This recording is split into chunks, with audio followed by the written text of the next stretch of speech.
Good morning to all of you. This is our first chapter of science matter in our surroundings. In this chapter, we will discuss the concept of matter and how matter is related in various things in our daily life or various states of matter. We will discuss in this chapter. So you can see here on this blackboard, the first thing is the definition of the matter.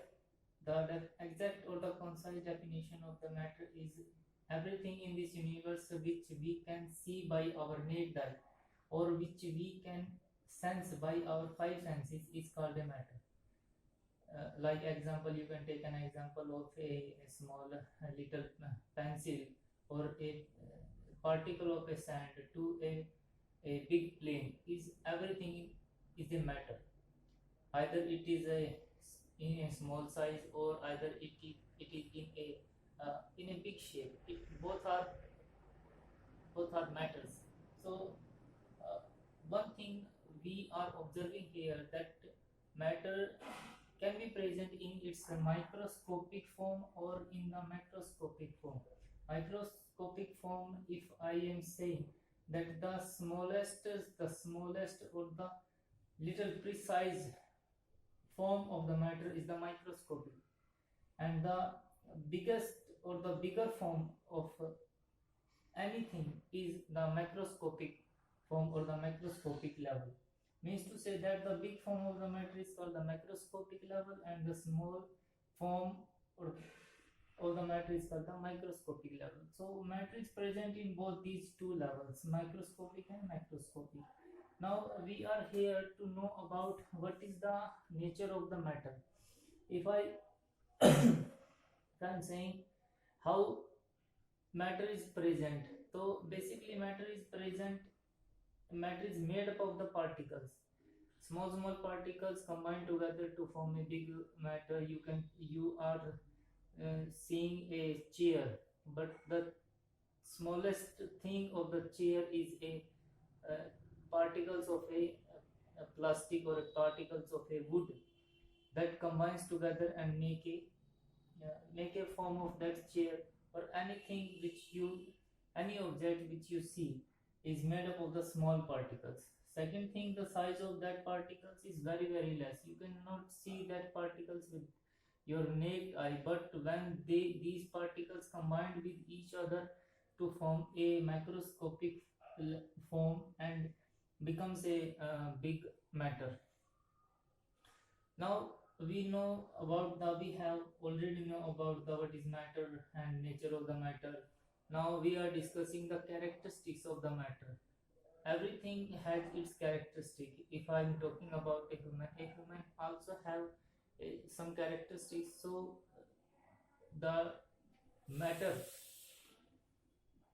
can have its characteristics. The first characteristics is the particles of matter have space between them.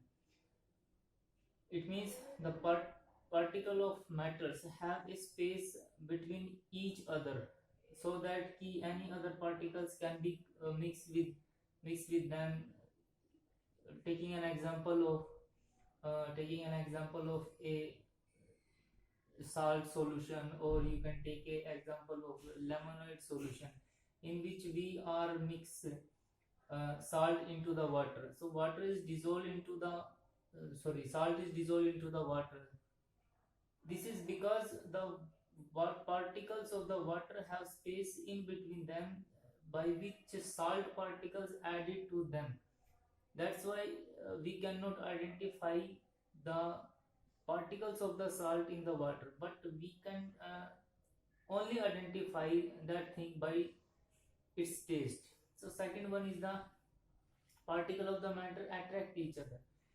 Particle of the matter attract each other. They have a force of attraction between them, and they attract other particles to each others.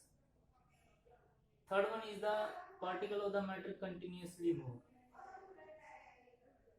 No one particle of the matter is stationary at its own.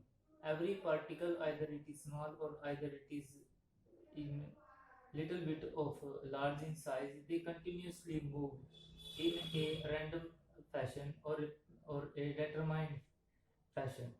Either they move fast, either they move slow, either they move at a medium rate, but they continuously move. They never, they cannot be stationary.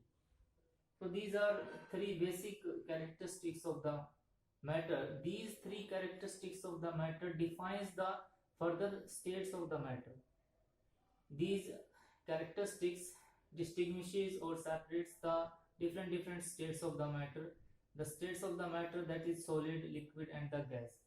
As particles which are very stationary at their in their positions, they behave like a solid, and they are attract with each other with a great force of attraction. Second one is the liquid state. You can say that liquid state is basically less comes below the solid state. How it comes below the solid state? What distinguishes the liquid from the solid? The thing is that the particle of the these characteristics, the particle of the matter have separation from each other. They are less attracted to each other by a force of attraction. Now the third one is the gas state. The particle of these matters so much separated, or the so much have separation, or the so much less force of attraction with each other. They are not attracted to each other. They are randomly having a movement. So this makes a gas state. So these are three states of matter which comes by these characteristics of the matter. So in this lecture we are discussing only these basic terms or basic concept. In further chapter we will deeply discuss the characteristics of the solids, liquid and gases, and we will also discuss the effect of the temperature on these states of matter, or effect of pressure on these states of matter. For this lecture, and thank you very much. We will